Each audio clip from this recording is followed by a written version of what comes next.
the place is like packed, and there's me FaceTiming Natalie. Natalie's like, looks as if she's greeting me, but then also you've just got like half in the background sitting in the toilet. You've got fucking Callum with his legs up near his arse, and then you've got Molly sitting in the potty. And I'm like that, fucking FaceTiming, and all these people probably looking around and like, what the fuck is that all about? Looking at the phone. It was absolute carnage, but it was like so exciting to even just be following from where I was. So yeah.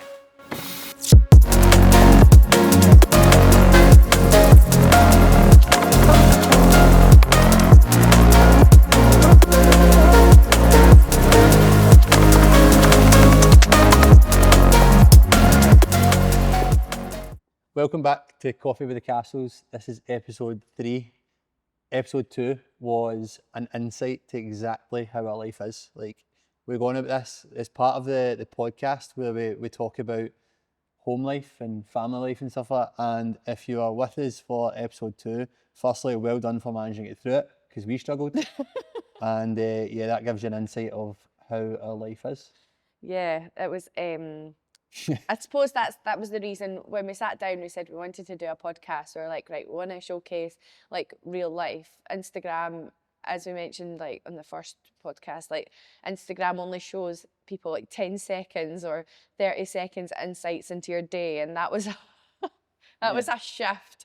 That was about 2.5 hours, I think, of us trying to pull together 45-minute, I don't know, recording, and it was carnage. But it was almost like that Insta versus reality, because if you looked on my Instagram, you've seen a picture of Molly and Harper sitting here as if they were just singing away to their heart's content, like two beautiful little angels. And then if you actually listen to the podcast, you'll get a different side of the story. I know. But as we say in our intro, it's unfiltered, so that is exactly unfiltered. Yeah. So first wanted to start with asking, how are you? Because I don't think I've asked you that today. Mentally stable at the moment. How are you? Fine. I got a really good sleep last night. Strange. I think it's so annoying because Callan, the youngest, he's sleeping right through the night. Yeah. Our oldest, Harper, she sleeps right through the night. Yep. And Molly. And there's Molly. It's so strange because everybody sleeps right through it, but she screams. Like, I don't know how they do it, how Harper and Callan sleep through it, but she screams blue murder through the night. She's at a weird phase just now, where she's just waking up at all hours in it and just standing in the middle of the hall just screaming. I'm a bit shattered. I've been shattered from that, but early night last night it felt good. And I think that comes down to, you know, I really liked that quote the other day. We've been obviously looking a lot into kind of your prep and recovery for Hyrox, and with the exception of training, because training's ticked off, that's nailed down, but just all the other prep that goes on around that, nutrition, mindset, recovery, you know, the tapering, the few days before the event, etc. We're kind of working on all of that at the moment. But one of the big things that came out was we spoke to someone and he said, was it Daryl his name was? Daryl. And he said, if you train hard, you recover harder. Yeah. And I absolutely loved that. Like, it's something that really, really resonated with me. And I feel like I now, I mean, last night I would have ended up folding all the washing. But even at that, you've said something in the past that's kind of stuck with me. It's like, ages ago, you had said, like, because I remember saying to you, like, sometimes I feel tired at like 8 o'clock, and you had said to me before, like, well, if the kids are down, go to bed at 8 o'clock. Yeah. It's almost like, why try and fight it? If you're tired at that point, go to bed. Yeah. And then, because you obviously need it, rather than fighting through it, and then what happens is you fight through it, and then it always seems to be the case where, say for example, you hit that dip at 8 o'clock, you start to fall asleep on the couch or whatever, and then you wake up and rather than just going straight to bed, you go, oh, I need to go and do this. Then you end up doing the dishes or whatever, then you're overstimulated. So when you do go to bed again, you're that overtired, either overtired or you've woke yourself back up, and then it's that fight to try and get to sleep again rather than just going to sleep.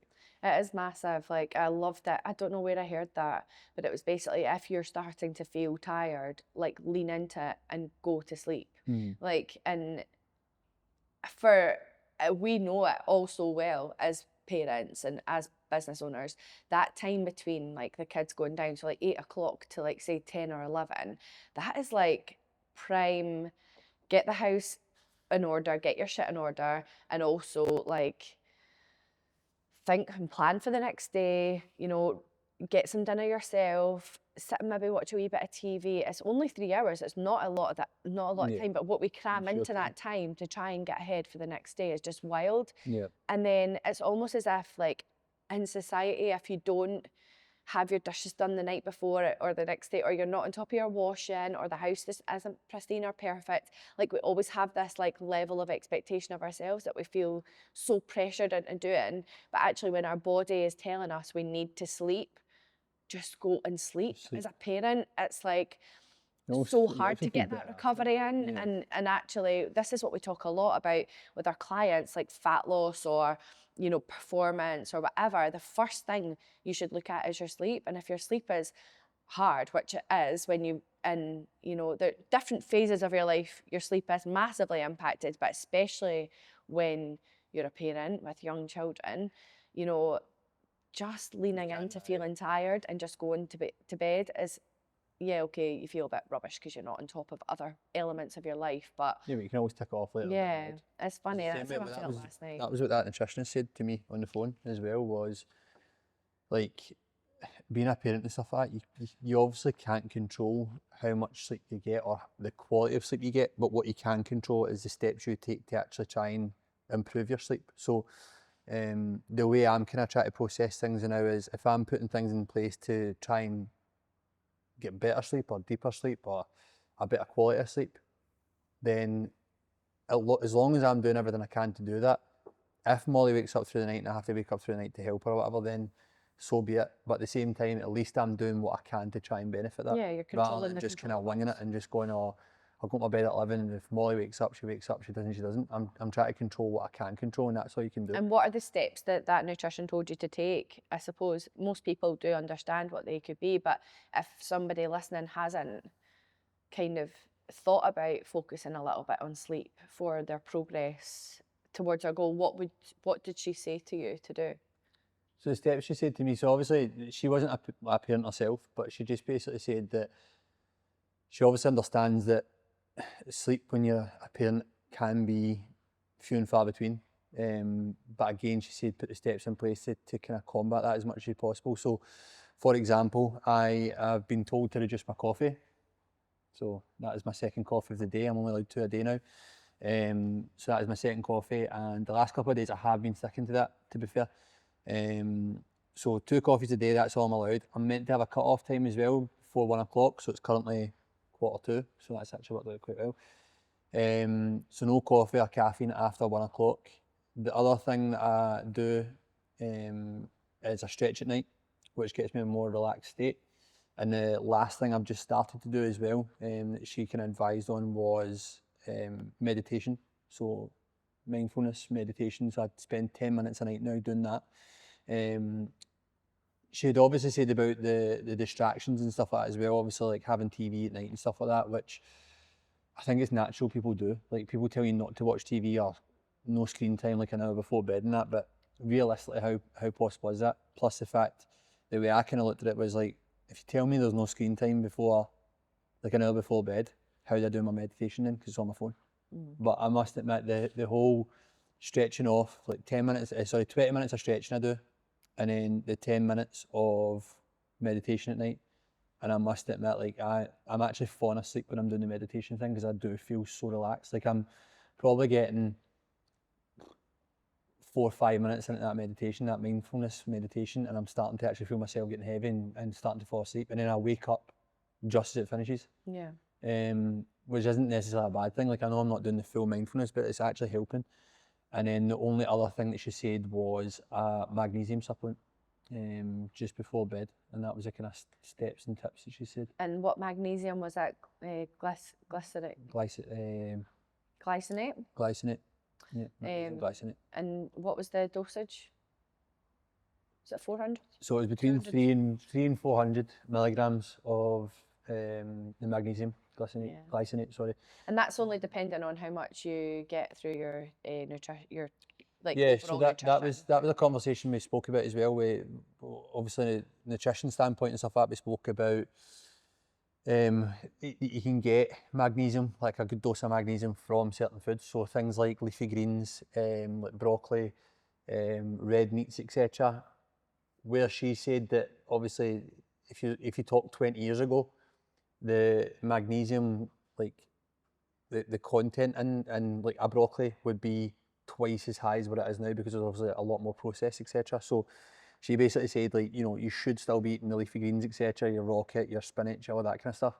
However, you should still take a magnesium Yeah. supplement as well, because it kind of balances it out a bit better. Yeah, I would agree as well. Yeah.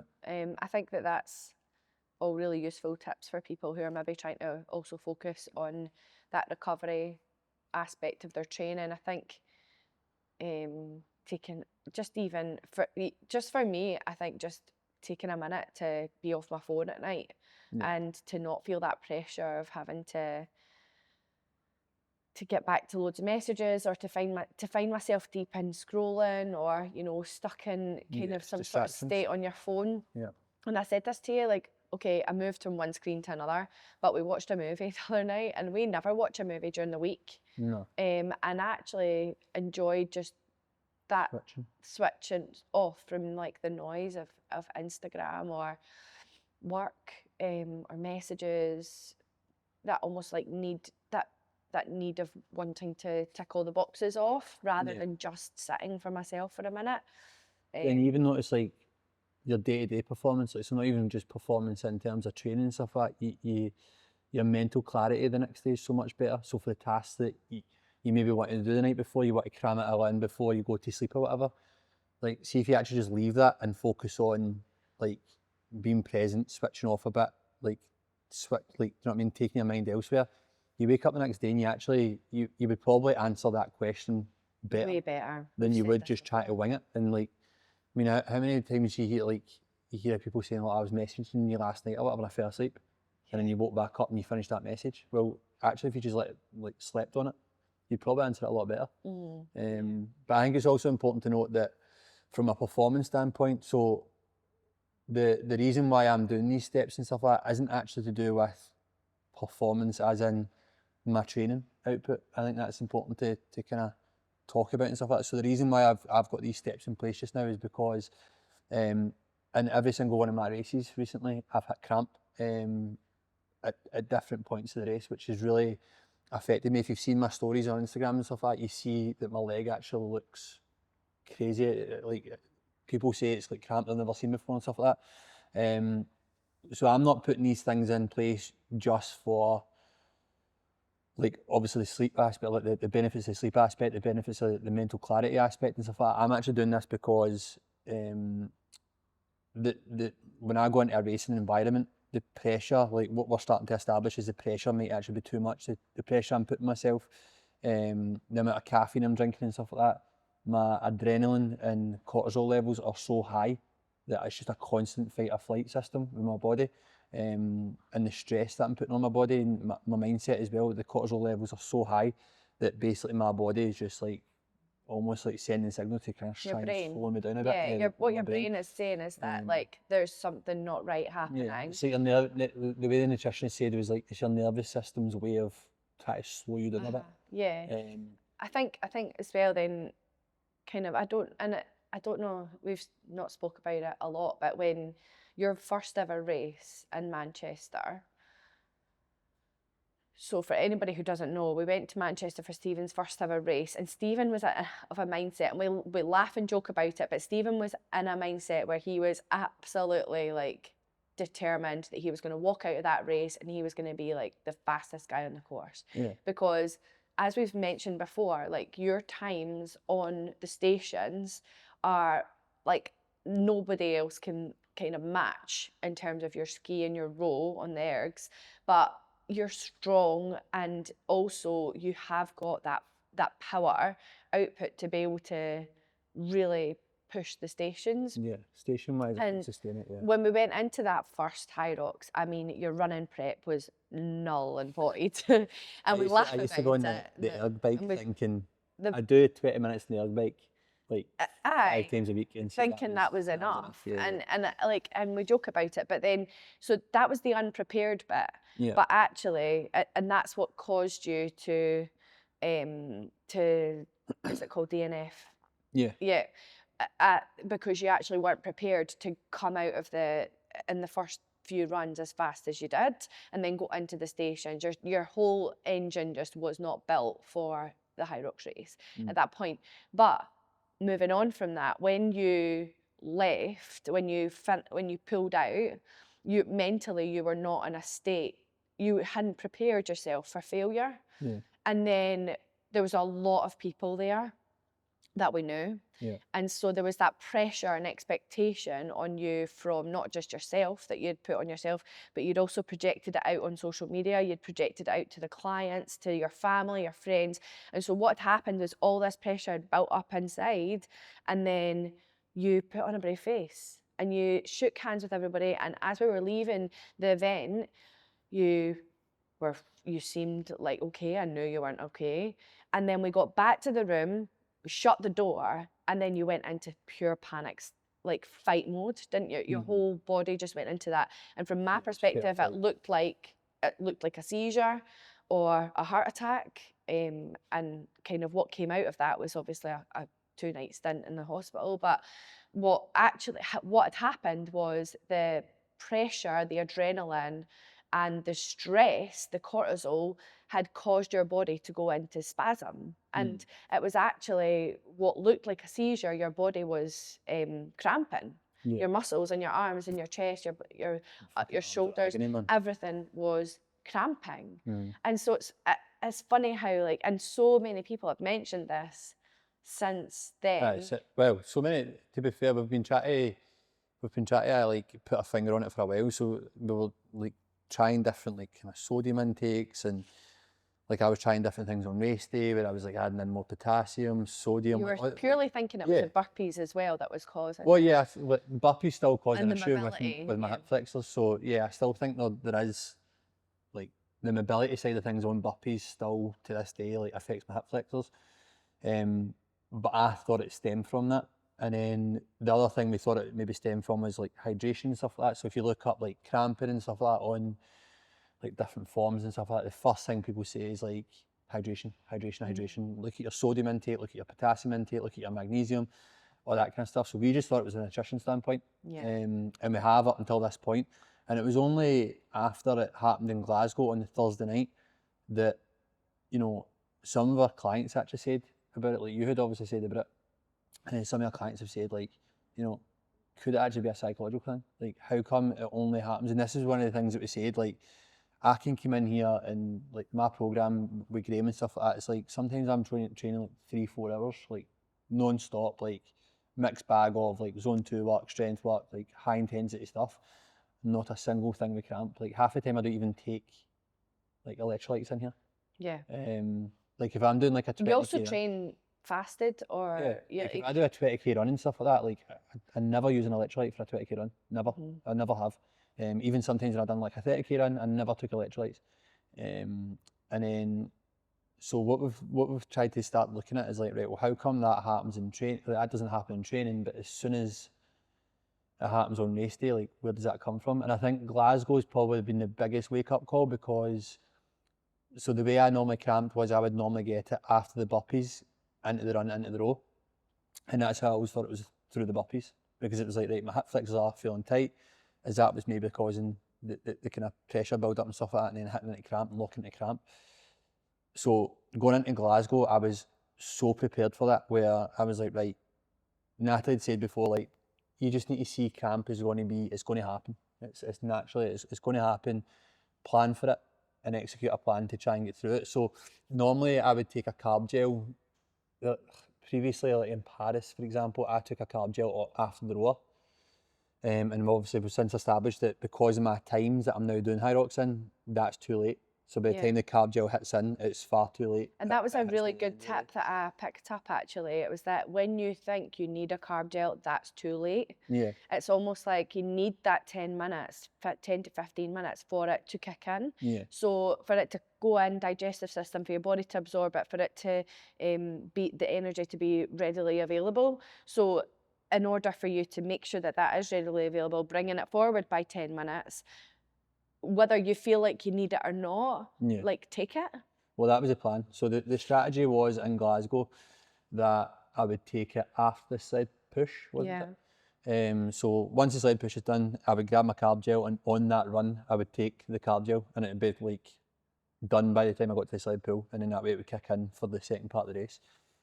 Where Glasgow threw me off was, I came out, I felt all right. Numbers were looking good in terms of my race pace. Like, you were right on track. I was right on track. I was tracking it on my watch and stuff like that, and I was right on track of what Natalie and I had discussed previously, like the timings and stuff like that to hit. Came into the ski, I think I was like 7th on the ski or something. Came out first, as I always kind of do.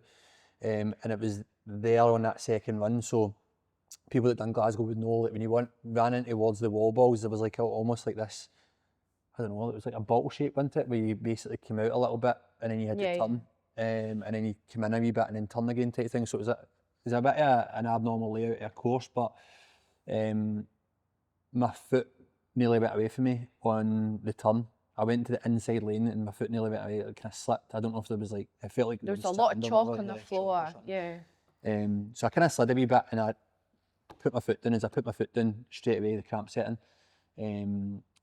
And then it just basically lasted the full time. Like I managed to get slid through the sled push, but the cramp was just unbearable. And I think as well, because I hadn't planned for it to be hit at that point, it was already done. I was done for type of thing. So, and then I looked down at my legs, and that was probably the worst thing I'd done, because when I looked at my legs, I was like, oh shit, yeah, we have got a serious problem here. Like I'm not running again after this. So yeah, we've kind of spoke to since then. Natalie reached out to what are they, a company like? I can't remember which one. It was like a rehab company or something, wasn't it? So there was a few. They specialise in different things. I'll put it in the notes. Yeah, Natalie can put it in the notes if you want to look them up and stuff like that. The guy was very, very informative. He gave up a lot of his time to. A guy called Daryl. Yeah. Guy called Daryl. I think we were on the phone for about 30-40 minutes, but originally we thought maybe it was something to do with mobility or like things like that. Basically, Natalie wanted to just build a team and about to see like, and we're still in the process of doing that. I think this is the thing, and I've talked about this a lot recently. Like Hyrox is only 2017 it was established, so it's such a young sport. Was it 2017? Yeah, it was. It's such a young sport, and I've come from a sport that's established, and that the athletes at the top of the pinnacle of performance have got people supporting them, psychology, through physio, through recovery, through their training, through nutrition. They've got a full team built around them at the top end of the sport, and that's for many sports. The difference is that the way to access funding for that, if you're at lower levels of the pathway, so if you're not at the pinnacle of the pathway, you usually get most of this as part of your program for being like a national athlete or, an athlete as part of a club. But if you're in the pathway, you have to fund most of this yourself. And the way to get this funding is you have to go to like a funding body, but you need to be supported by your governing body. Now, Hyrox doesn't have a governing body for athletes that are in the pathway to, to the Elite 15, for example. So I suppose from my point of view, we have to self-fund all of the support that comes around. So when somebody like Daryl or the nutritionist Olivia spoke to you for that amount of time and gave up their time for free to give you, and they started the conversation with, if this isn't right for you, we'll tell you, and we'll tell you where to go. And I can't say enough like how much that free value content and support and information from experts is like needed, because we could have gone down every rabbit hole for you, over the past few months. And also the funding part is so expensive. Because I went to a physio and the guy Daryl said, It's nothing it to could do. be it could be nothing to do with that. Like, I mean, what he did say was it would help. it Do you know what always I mean? would help Which it having would. Like, consistent physio. training that much and stuff like that, having like physio visits and stuff like that is beneficial and important. But he basically said for what you are trying to get out of this, like there's nothing that I can see. Like he just basically said keep on top of the recovery. Didn't Yeah. he? He was like do the ice baths, do the saunas, stretch as much as you can, like go and see a physio every so often and stuff like that. Like, but he said in terms of the actual overall quick fix, if you like, Yeah. he was kind of like, there's nothing that I can do. He said, but then he referred me on to Olivia, and again, she came on the phone. I mean, that was like a 40-minute conversation as well, where she took a lot of time. She asked a lot of details. It wasn't a quick, like, let me know. Even though Daryl had passed a lot of the information on, she went through it all again. It was a really good system type thing. And I suppose that's what I'm saying about our sport. Like, we are in a very fortunate but very unfortunate situation where I actually don't know what the likes of Graham or Hunter or Lauren Weeks or JK, you know, I don't know what support in terms of all these other aspects that are put around these athletes at the top of the top pinnacle of the sport. Like, what is apart from them all sourcing their own sponsorships and their own support in order for them to be able to do that full time, like further down the pathway for the athletes that are wanting to come up and challenge into the Elite 15, it's so grey area, but also it's so exciting to be able to pioneer that and set that up for athletes. I think the other part that we were talking about was if you're someone who's putting out really fast speeds, the only time that you can get access to almost like a race pace, like a race environment, is a Hyrox event.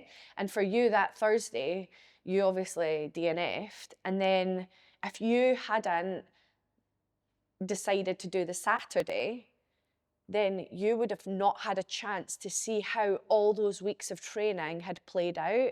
Because a simulation is fine, but it's not good enough to give you that adrenaline, the race, you know, up against these other guys who are also pushing for, you know, chasing Elite 15.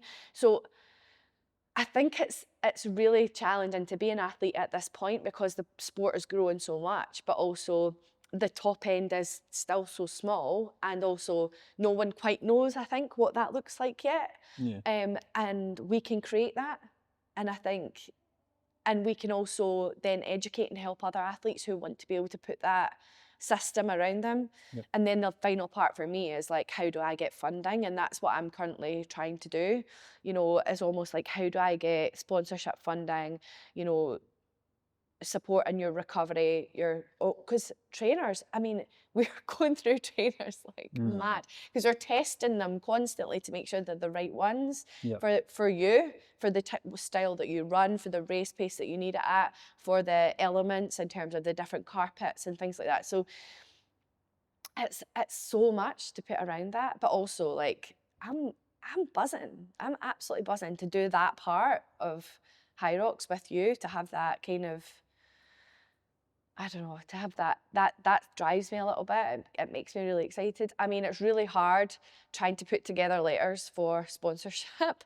Yeah. But with the kids like going mad around you, and you're like, I just need to concentrate on this for 1 minute, and it's not 1 minute. It takes about 2 days to do one job that would have taken me 15 minutes if I just set aside the time. I mean, it's rough, but like it's really exciting. I think we are at a really nice sweet spot in terms of this sport, where it's going, where you're going, what other opportunities come around that, what other partnerships and people we can work with, like, to help. And this all stemmed from you having this cramp.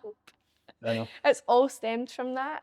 A benefit. I mean, let's hope that like I think the last kind of piece to the puzzle for you is like the week and the days and the hours and the run up to your race start time. Yeah. Because if we can nail that down in terms of mental, like how you where you position your mindset, how we create that environment for you, and then also the hours before the event, your warm-up space, how you use that effectively in that time, and then also the final part is, and I want everybody to take that away, there is actually a recovery bit after a Hyrox race, and it's not used enough. Yeah. And it should be used. Like on the Saturday night, so I raced with Natalie on the Saturday in the mixed doubles, and on the Saturday night, but I had a race on the Sunday as well. And normally, even when I do a workout and stuff like that, normally I'm just like, right, that's it, see you later on. And that's the exact same way as I'm like at a race. But I think that was a benefit to me having that race on the Sunday, because I was like, right, I need to recover as quickly as I can. So literally when I finished my race on the Saturday night, I jumped on the bike for, it wasn't even that long to be fair, it was like 15 minutes, and then I done like a couple of wee runs up and down as well, watching Antoine, didn't I? So, I mean, don't get me wrong, my legs were like lead. Yeah, but then that's what meant that you could do 3 days on the trot. Yeah. Like two races on one day. Oh, it definitely made it, yeah, it made a difference. Like on the Sunday, like, don't get me wrong, the Sunday running with Jordan, my legs were heavy, but after like the first run, they were ready to go again. Yeah. Whereas I think if I didn't do that like wee bike session, etc. after it, and then we obviously had the gun on as well, on the Saturday night as well. Had I not done that, I'd have probably been suffering big time, especially on like the wall balls and stuff like that. Like, yeah, and so many people do multiple races in the weekend. Yeah. We hadn't experienced that yet. I mean, when I started running for our doubles, I swear I was like, oh no, these are not going to carry. It's but actually probably one of the best it was things. so good. It was really good fun to do a couple in the weekend. So yeah, that was Glasgow. That was Glasgow. And then you came back with a flag with your doubles with Jordan. Yeah, so that was good. So the Saturday night we obviously went for it again with the pro, and I'm glad I did. To be fair, like I spoke to Natalie, and I knew Natalie would tell me to do it. Like fucking no sympathy there. But then I also spoke to Graham, my coach as well, and Graham basically just said, like, probably a polite way, I was saying what Natalie was saying. Like Natalie was just like, yeah, you should do it, just go and do it. Whereas Graham basically said, listen, like, because my whole thing was I didn't want to race on the Saturday if it affected the Sunday, like the way my body was feeling and stuff like that. But Graham basically just said, like, it depends. And I said, well, what depends on what? And he was like, it depends if you would be the type of person that could go away and let that rest, as in like the result from the Thursday and DNFing. Would you be happy with that? Or would it sit with you? Or would you rather just go and do it and see what you can do? So I'm glad I did it. And then the Sunday was literally just... Sunday was good for me because it let me know that I can run at the paces. I think that was good, where basically the Sunday I got drafted in with Jordan, kind of last minute type thing, and Jordan's a really quick runner and my legs were kind of a wee bit heavy from the Saturday night, so I just basically said to him, listen, you run the pace we need to run it, I'll just tell you, and then from there I'll kind of do what I can in the stations and stuff like that, because as Natalie said, I'm quite strong in the stations, so especially I was then going down to open weight, which is obviously a different ball game for me, so I basically just said to him, listen Jordan, you run the way you run and I'll just tell you. And it was good because we went into that kind of with I kind of knew we would podium, like I did say like we'll get a flag. I had just that mindset of like, I manifested it like for the week before. We had only met like the Sunday before, and I just manifested from that moment, we're getting a flag, we're getting a podium, I know it. And then there was a couple of fast times coming through and stuff like that. And I just said to Jordan, I was like, Jordan, let's just lay a marker. Let's just go in 8:30 in the morning. Let's just put a time in that people have to beat, and we'll go for there. And if anybody does beat us from that point, then fair play. We'll shake their hand and say, like, well done, because he's run a good race. Mm-hmm.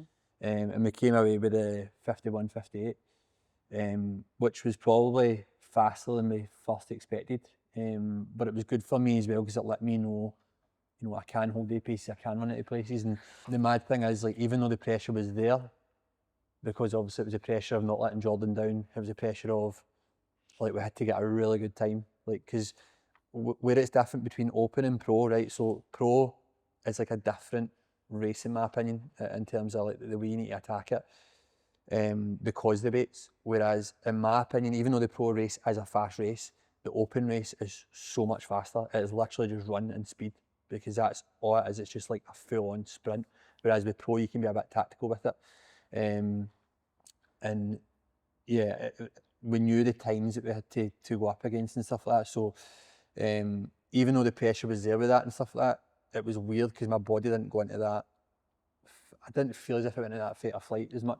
I don't know if it was maybe my confidence going into it as well. Because I think from my perspective, all I wanted was you to run with someone who was a faster runner than you, because I knew that that's the push you needed. Yeah. Like I was excited to like see the times that you could put out in your runs, because I know that that's possible for you. And I still think that when you do the pro race, because of your anticipation of the stations and also your anticipation of the cramp, I think you subconsciously pull your runs back slightly, whereas in training you're putting out like really fast runs. So I was so excited to see you really be pushed in the runs. And like from my perspective, so I couldn't be there on the Saturday morning because we had the 3 kids, Sunday morning because we had the 3 kids and we didn't have any childcare. And they were up the night, quite late the night before there. We were up, going to take them, we were up late because you were obviously racing the Saturday night. But the Saturday morning, you're racing and I'm following online. And then all of a sudden I was like, oh my God, they're going really, really fast. So straight away I was like, patch the kids. I swear, patch the kids. And I was like, well, I didn't patch them, but I just put them like in front of toys and I was like, right, you guys deal with yourself for the next 30 minutes. And I went straight to who was number 1. And I just started comparing their times for the first few stations. And then we found out that there was one guy, one client. Who was it? Craig was there. Craig was there. And he was in the group chat. Poor Craig. Because then I was like, okay, I know Craig's there. I'm doing the time comparisons here. I know what their times need to be to like get number 1 or to try and challenge that. So I'm like that, right? Craig, tell them this next run has to be X. Now, I know that Jordan would appreciate that because he's actually a really big data guy. Yeah, he is. And so I wish I was there because I would have been like, Jordan, you need to get this next one. And then Craig's like, right, okay, I'll just shout at them to tell them to go faster. And I'm like, no, you need to tell them this time. Meanwhile, Molly's done a big poo. Harper's sitting on the toilet. Callan's done a big punami, right? But it's stinking. The house is absolutely reeking. And I'm like, okay, it's fine, I'll deal with it. Yeah, so as soon as that, it's funny because as soon as I finished the race as well, I didn't have my phone or anything like that because you obviously did the backdrop. And Craig had his phone and Natalie FaceTimed him. You did, didn't you? Yeah, I messaged him and I said, can you FaceTime me when you see him? When I FaceTimed, right, now bearing in mind you're obviously in this event, there's hundreds of people about you and stuff like that, right? Because obviously you finish as well, so everybody goes to the finish line, everybody goes to that bit, everybody gets pictures, like they'll like give you a cuddle and all that kind of stuff. So we're there, obviously Craig's there, Jordan's like family and that's there, he's got clients there as well to see us and stuff, or like mates that he knows and stuff, so the place is like packed. And there's me FaceTiming Natalie. Natalie's like, looks as if she's greeting, but then also you've just got like half in the background sitting in the toilet. You've got fucking Callum with his legs up near his arse. And then you've got Molly sitting in the potty. And I'm like that, fucking FaceTiming, and all these people probably looking about and like, what the fuck is that all about? Looking at the phone. It was absolute carnage, but it was like so exciting to even just be following from where I was. So yeah, and then we're off to Barcelona to try and beat our time of 107. Yeah, so Natalie and I got Smitey and Leslie. Hi. We're coming for you. So that was number 1 on the burpees.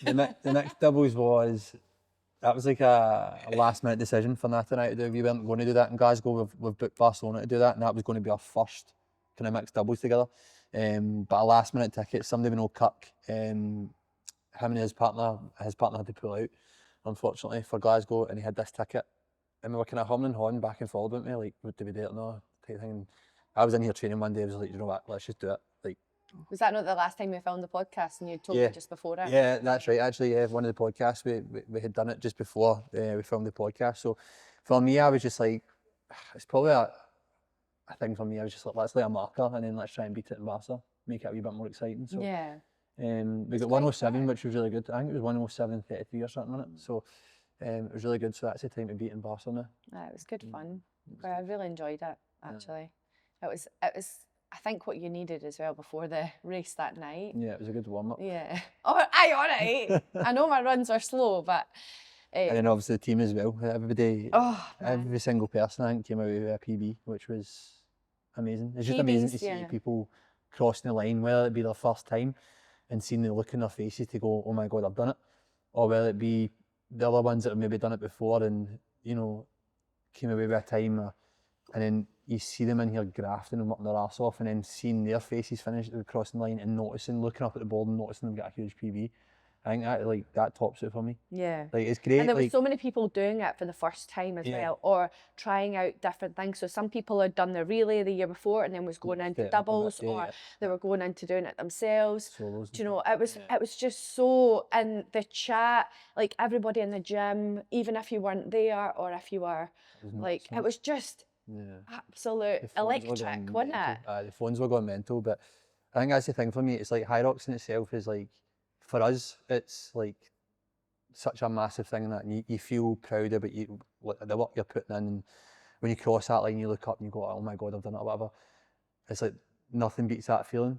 But then when you see a client that have maybe questioned, like, because it happens all the time where they sign up for it, they're all up for it, they're all keen for it, and then it's like 2 weeks out and it's like, fuck, I can't do this, like, shite myself down and stuff like that. Mindset, yeah. And it's just a mindset thing, it's just a trick. Even the ones that have done it before start to question it, or they say, oh, this hasn't went well, or, I wish I'd done this, I wish I'd done that better, I wish I focused on this.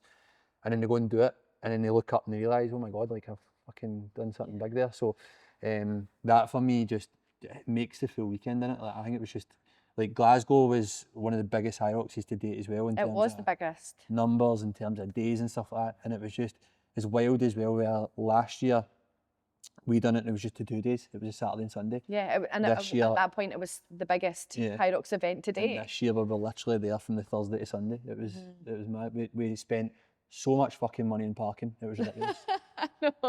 I know, we need like actually enough to buy another fucking Hyrox ticket. Like, that's how bad it was. 2 cars at one point. So yeah, that was But I think that's the thing, like, it's worth it. It was worth it. Yeah, 100%. 4 days. It was 100%. so, I mean, I came out of it and it's taken me even till now to like recover. I feel like I went on a 4-day bender. I've never had an alcoholic drink in a long time, and I genuinely feel hungover from it. But it was amazing. And I think that's the thing, like, there's so many people who start out in our gym and say to us, oh, like Stephen, for example, I've even got a message on my phone from him. He didn't want a t-shirt with Hyrox on it because he was like, there's no way I'll ever do Hyrox. And then there you are, like him and Michelle absolutely smashing it and getting #1 in the row time. Out of all the mixed doubles, they came #1 in the row. Like, and they're just like, how amazing is that to take that data away? And like, oh, it was just so good. So good. We've got a team going to Barca. Just even seeing their confidence as well. I think that's the biggest thing for me. It's like I was actually buzzing when you said, like, oh, have you seen Michelle and Stephen and that? They've like run about with their tops. And I'm like, it sounds pure creepy as fuck. Right? It does when I say that. It sounds so creepy. And I'm like, oh, we're buzzing to take their top off. But it's just a confidence thing as well, isn't it? It's like when, like, I love that feeling in here, like in a gym where people feel confident enough that they don't come in with the big fucking hoodies on anymore. Do you know what I mean? They do.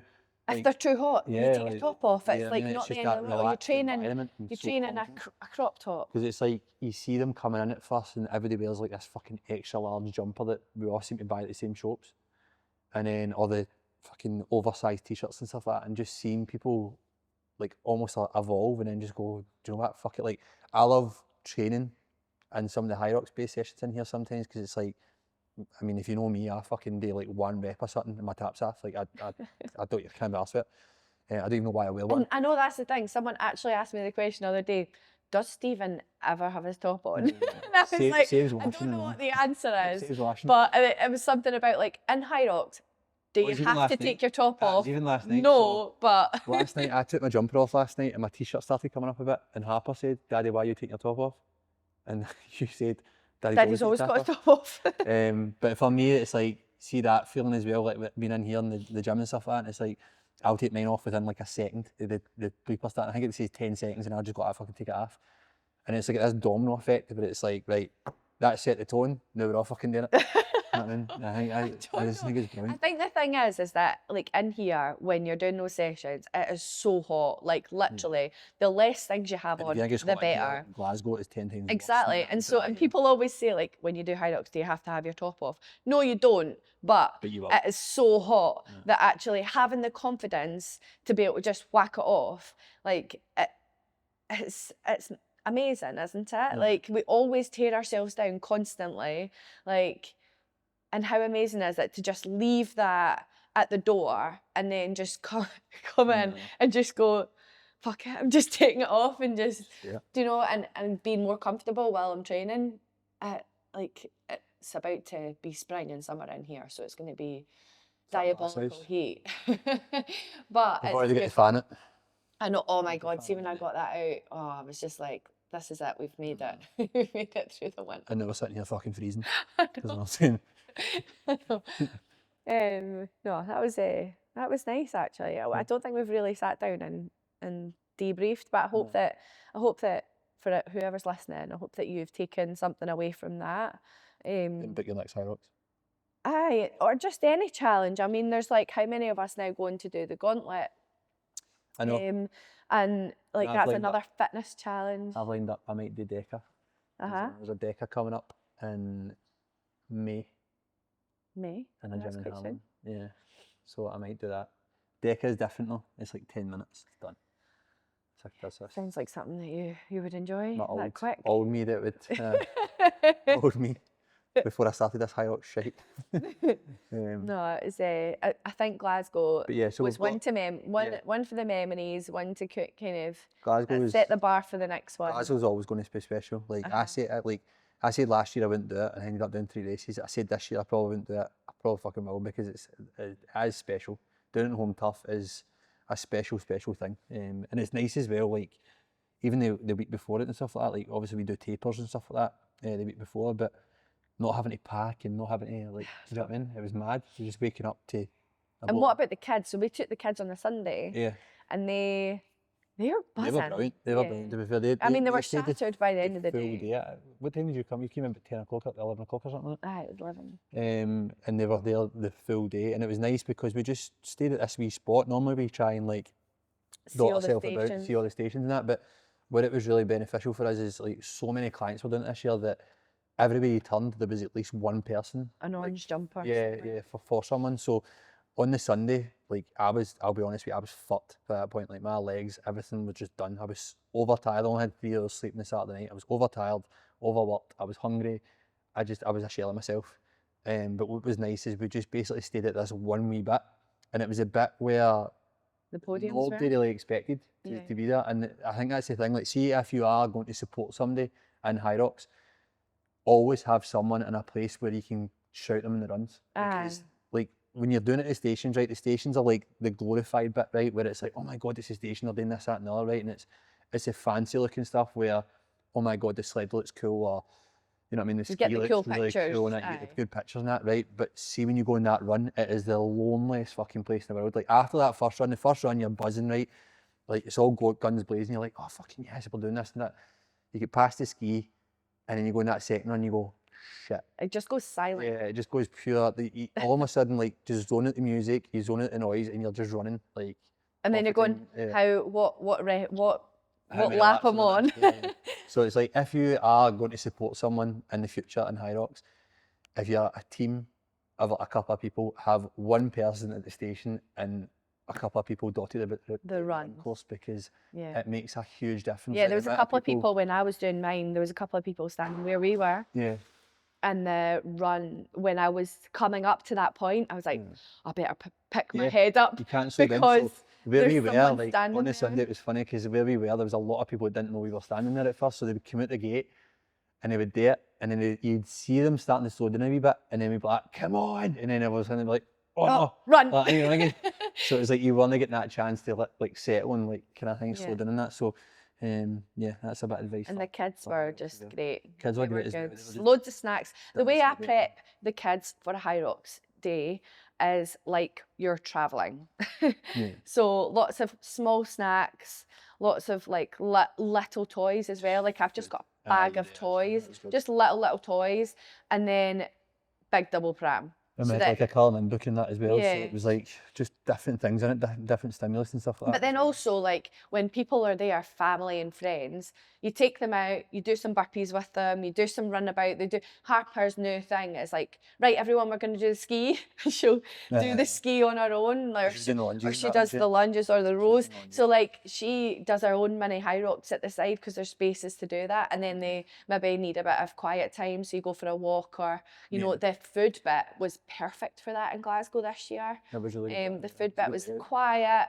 It was like, you know, you had tables, but there was space for the kids to have. Yeah, it was set up like, really well fun. this year, actually. I really enjoyed It was that. the whole thing was set up better than last year, I think. Like, I don't even remember them having that last year, but They I definitely didn't think, have it.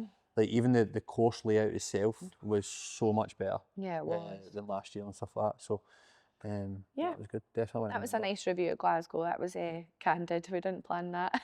No, we had planned to do like a small review, I think, and then it's just But there's a little it's bit. ended up a full episode. I think so. I think it's needed because it's a big part It's a big part of of us what and we our do, life. and also the fitness community here. Like it was like a big. That's one thing. celebration. That's one thing I will say about, like, see if you're looking for a sport that, like, you want to feel so much support and like just encouragement from everybody else and stuff like that. I have never found anything better than Hyrox.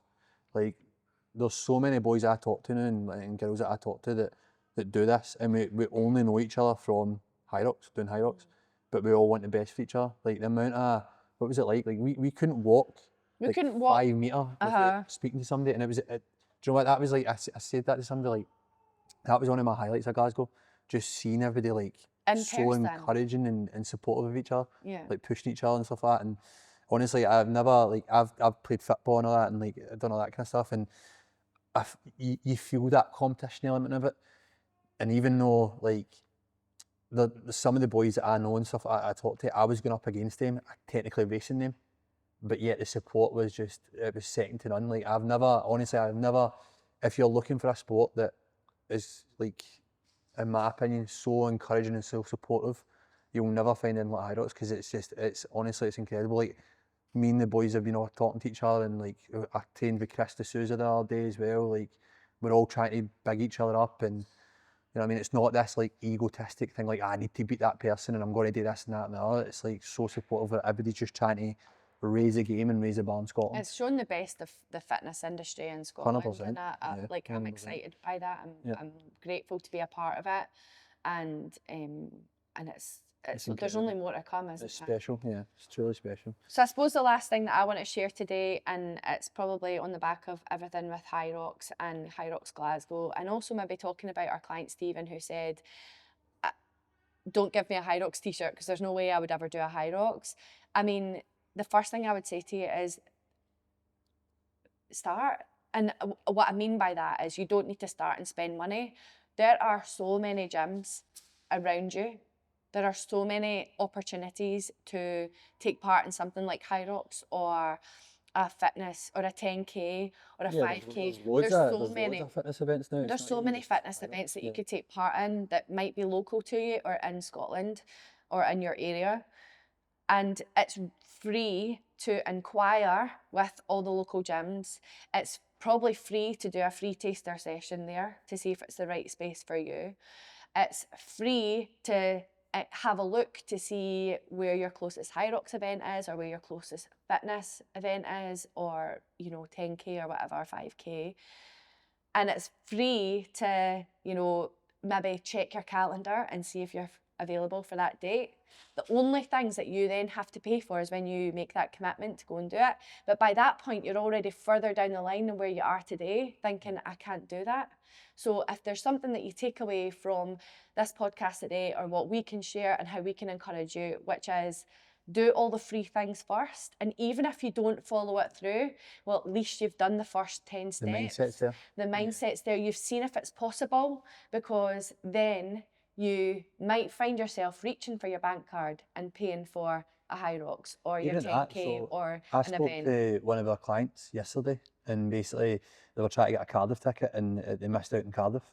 And I said to them, I was like, still train for it. Yeah. Still train Put the as date if in you're your going to do it. calendar. Like, so put the date in your calendar. So that's something you could do as well, where even if you don't want to do that particular fitness event or something comes up that prevents you from doing that further down the line, still put it in your diary and train for it, because then if you've got it in the mindset, you've got that goal and you're training for it, you're going to be like so far ahead of you where you are just now. Yeah. I mean, and you might get to that point, you might go, do you know what, I'm not going to do it actually, I don't want to do it anymore. But you might get to that point where, do you know what, I want to showcase what I've done. Yeah, and I think that's important to do all the inquiries, do all the messages, do all the Take the first step. do all the free bits, because you'll be way further ahead than where you are sitting here going, I don't think I could do that, or I don't think I could start that. Okay, continue with that mindset, but maybe just go down the rabbit hole and see where you end up, because you might end up further ahead and working towards that goal. I think that's really exciting. Hate of our clients. Odd, isn't it? I know. Well, we hope you enjoyed that. Yep. Wrap that one up. And See you in the next. see you in the next one. Thank you. Like and subscribe.